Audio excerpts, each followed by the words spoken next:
Hello student, I hope you are enjoying to learn by the videos.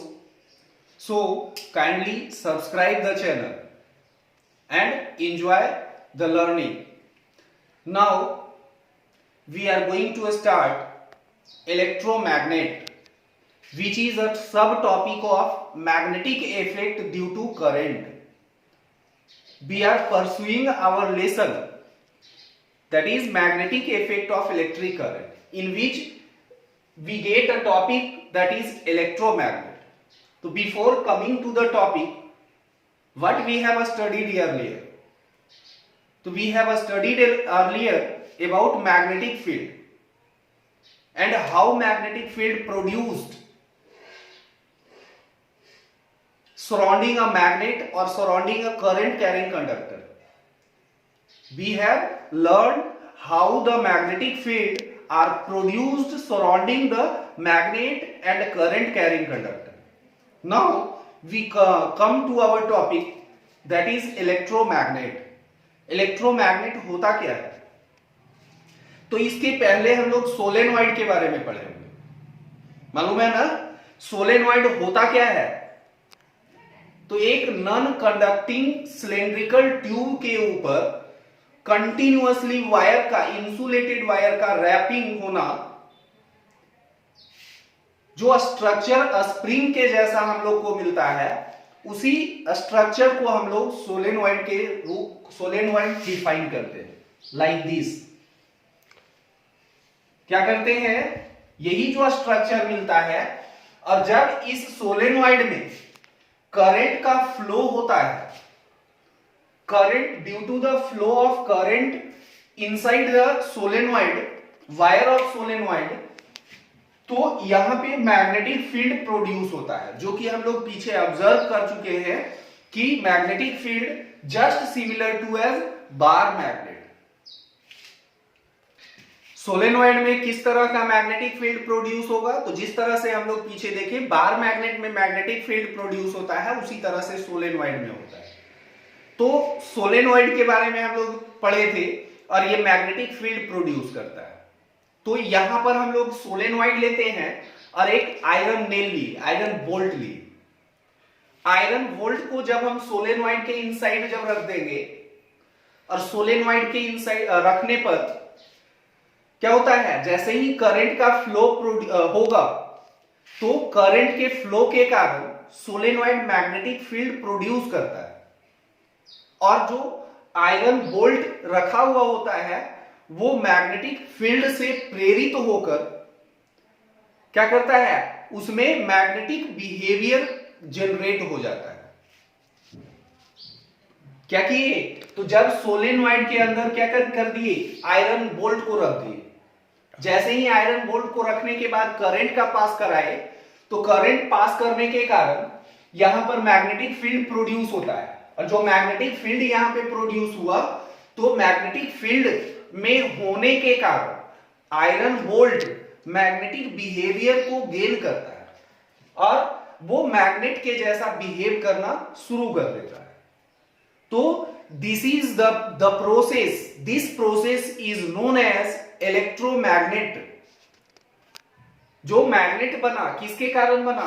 तो due to the flow of electric current.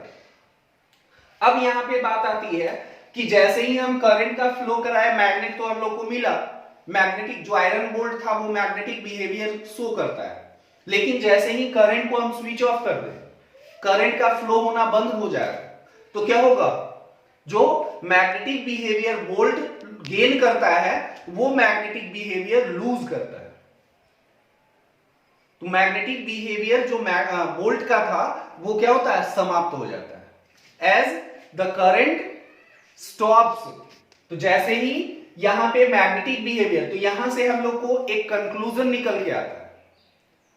तो यहां पर जो magnetic behaviour आया, ये मटेरियल पे डिपेंड करता है.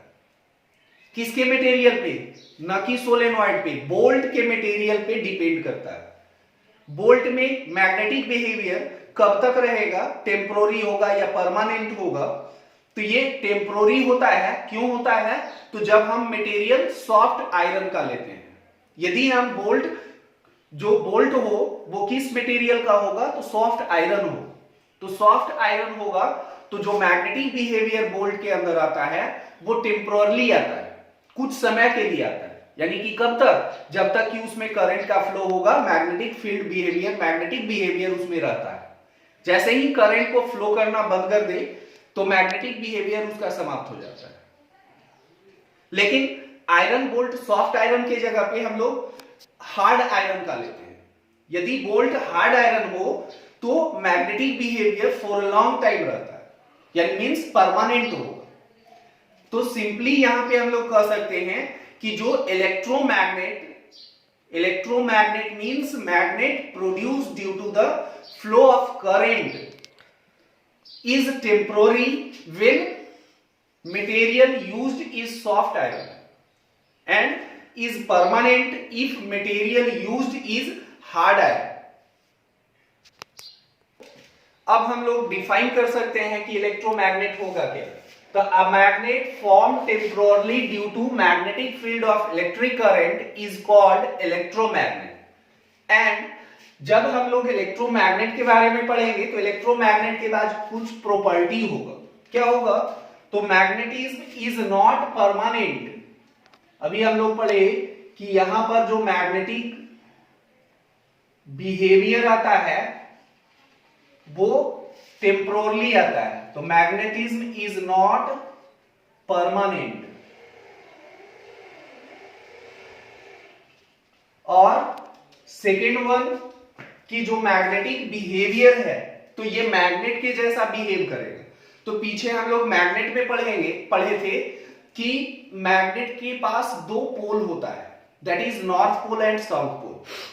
अब ये नॉर्थ पोल और साउथ पोल इस इलेक्ट्रोमैग्नेट में भी होगा या नहीं होगा, तो electromagnet has its ends. Electromagnet के पास भी क्या होगा, इंड्स होता है, और इसी में क्या होगा, north pole and south pole होता है। Magnet electromagnet is magnet, electromagnet के पास दो इंड होगा, that is two end point, और जो इंड पॉइंट होता है वो पोल के जैसा बिहेव करता है। लेकिन मैग्नेट के जैसा ये पोल फिक्स्ड नहीं है। मैग्नेट में हम लोग पढ़े थे कि जो नॉर्थ पोल है वो फिक्स्ड नॉर्थ पोल होता है, साउथ साउथ होता है। लेकिन यहां पर इलेक्ट्रोमैग्नेट में जो इंड है वही पोल के जैसा बिहेव करता है, पोल होता है लेकिन फिक्स्ड नहीं है कि यही नॉर्थ होगा और यही साउथ होगा। ये क्या करता है, इंटरचेंज करता है। तो ये जो इंटरचेंजिंग होता है किसके कारण होता है, तो due to the flow of current. यदि हम करंट के डायरेक्शन को रिवर्स कर दें तो पोल भी क्या होगा, रिवर्स हो जाएगा, यानी कि जो नॉर्थ पोल था वो साउथ हो जाएगा और साउथ वाला नॉर्थ हो जाएगा। तो इस तरह से इंटरचेंज कर जाता है। तो ये इलेक्ट्रोमैग्नेट के बारे में हम लोग पढ़े, तो यही क्या कहलाता है, इलेक्ट्रोमैग्नेट। अब जब हम लोग इलेक्ट्रोमैग्नेट के बारे में पढ़ते हैं तो मैग्नेटिक फील्ड के कारण किसी सब्सटेंस के बिहेवियर में चेंज होना। सॉफ्ट आयरन टेम्पोरली मैग्नेट के जैसा बिहेव करता है और hard iron for long time magnetic behaviour show करता है। तो इस तरह के प्रॉपर्टी के बारे में हम लोग पढ़े। तो ये किसके कारण प्रोड्यूस हुआ, किसके कारण जनरेट होता है, तो ये generally magnetic field due to current के कारण, ऐसा करंट के फ्लो के कारण होता है। तो जब किसी भी वायर में, कंडक्टर में, किसी तरह के कंडक्टर में करंट का फ्लो होगा तो करंट के फ्लो के कारण मैग्नेटिक फील्ड के कारण फोर्स एक्सपीरियंस होता है, जो कि जिसका चर्चा हम लोग पीछे भी कर चुके हैं। तो मैग्नेटिक फील्ड के कारण मैग्नेटिक फोर्स, एक फोर्स आएगा और उसी फोर्स को हम लोग मैग्नेटिक फोर्स, यानी कि मैग्नेटिक फील्ड प्रोड्यूसेस या exert a force on current carrying conductor पे मैग्नेटिक फील्ड फोर्स एक्सर्ट करेगा।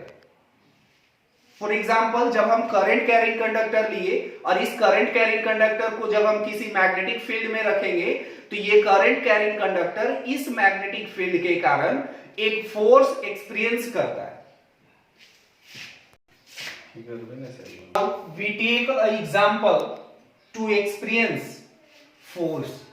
फोर्स को ऑब्जर्व करने के लिए एक एग्जांपल लेते हैं। क्या लिए? एक यू शेप्ड मैग्नेट लिए। यू शेप्ड मैग्नेट में क्या होगा? North pole and south pole होगा। अब यहां पे मैग्नेट के कारण मैग्नेटिक फील्ड प्रोड्यूस होगा। जब मैग्नेटिक फील्ड प्रोड्यूस होगा तो मैग्नेटिक फील्ड का डायरेक्शन क्या होगा? From north to south. And we take a conductor, current carrying conductor which is joined by cell and suspended in a stand in the region of magnetic field of U-shaped magnet. अब इस current carrying conductor को जब magnetic field के reason में हम रखें तो ये करंट कैरिंग कंडक्टर में फोर्स एक्सपीरियंस होगा, यानी कि इस ऑब्जेक्ट कंडक्टर में क्या आएगा? मोशन आएगा, मूव करना शुरू कर देगा। तो यही मोशन क्या प्रूव करता है, क्या शो करता है? तो यही मोशन शो करता है कि जब हम करंट कैरिंग कंडक्टर को मैग्नेटिक फील्ड के रीजन में रखें तो मैग्नेटिक फील्ड के रीजन के कारण करंट कैरिंग कंडक्टर एक फोर्स एक्सपीरियंस करता है, या इसी को कह सकते हैं कि magnetic field exert a force on current carrying conductor. और ये जो फोर्स हम लोग ऑब्जर्व किए या एक्सपीरियंस करते हैं तो ये फोर्स क्या है? मैग्नेटिक फील्ड के कारण। तो यहां पर फोर्स चूंकि वेक्टर क्वांटिटी है तो इसके मैग्नीट्यूड के साथ साथ डायरेक्शन भी होगा। तो मैग्नीट्यूड के बारे में हम लोग अभी नहीं पढ़ते हैं, हमारे स्टैंडर्ड से ऊपर है, हायर स्टडीज में हम लोग पढ़ते हैं। लेकिन यहां पर जो मोशन आया, मूवमेंट आएगा या डायरेक्शन होगा फोर्स का, वो क्या होगा? तो डायरेक्शन जो होता है वो मैग्नेटिक फील्ड और करंट दोनों के परपेंडिकुलर होता है, और ये दोनों के डायरेक्शन पे डिपेंड भी करता है। Means that the direction of force depends on current and magnetic field and is perpendicular to it. दोनों के क्या होगा? परपेंडिकुलर होगा। तो अब ये इसका डायरेक्शन क्या होगा?